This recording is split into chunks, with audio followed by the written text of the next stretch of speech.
Neil Mackenzie and Sohail Tanvir came to Hampshire's rescue on the third day of their LV County Championship match with Glamorgan at the Swalake Stadium after the home side's Gareth Rees had scored 100 in his first innings of the summer.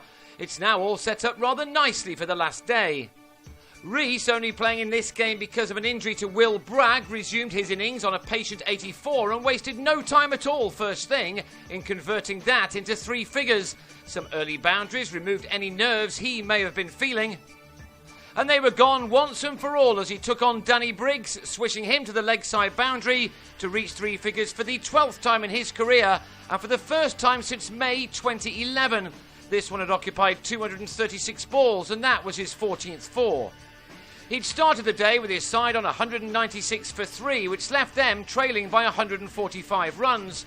Murray Goodwin went again on 57 and, after a slow start, he was into his groove, producing the kinds of shots we've seen over his many, many years in the county game.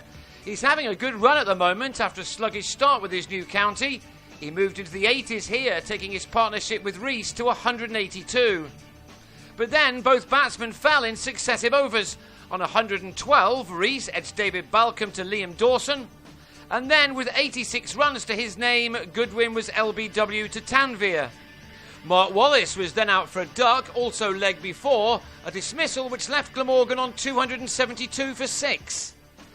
Jim Allenby ended the mini-collapse in which 3 wickets had fallen for 6 runs. He played positively to bring up the 300 in the 99th over, and with the third batting bonus point confirmed, Wallace declared to give Hampshire a first innings advantage of 41. It was a very smart decision because after lunch his attack quickly bowled his side on top. Michael Reid had Michael Carberry brilliantly held by a diving Stuart Walters. Carberry going for a duck, and he was soon followed back to the hutch by his opening partner Jimmy Adams, who was beaten in the flight by Marcus North and stumped on 14. The decision to bring North on early was spot on as the Australian then bowled Dawson in the same over, the batsman wrongly leaving the turning ball alone. Everything was going right for the Glamorgan captain Wallace, although his plans were ruined a little by Mackenzie, who took the total to 50. But he was also involved in the run-out of James Vince, Michael Hogan reacting quickly before sliding in to throw accurately at the stumps. Wallace then took North off and brought on Hogan, who immediately trapped Sean Irvine in front. Before he also knocked back Adam Wheater's off pole 3 balls later, the batsman not the first to fall to the big Aussies in ducker.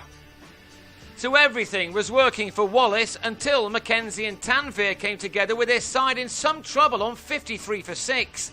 That gave them a lead of only 94 and they needed plenty more than that to give themselves something to bowl at in the last innings of this match. Mackenzie led the recovery either side of the tea interval with shots which made you wonder how the top of the order had been blown away so quickly. He was helped a little by an injury to Will Owen, who couldn't bowl, and then when Reid pulled up midway through his 12th over. Mackenzie completed a 50 off 117 balls, while his partner Tanvir started to open up, hitting 2 sixes off 4 deliveries, before he brought out some one-day stuff to take this important partnership into 3 figures.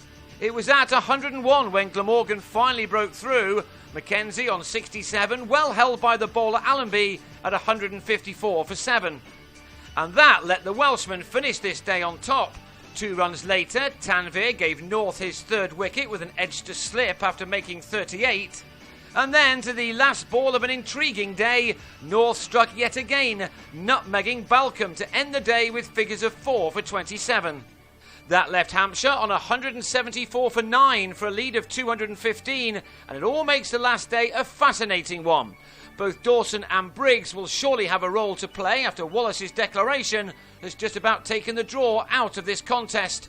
But which side will win it? It's still too close to call.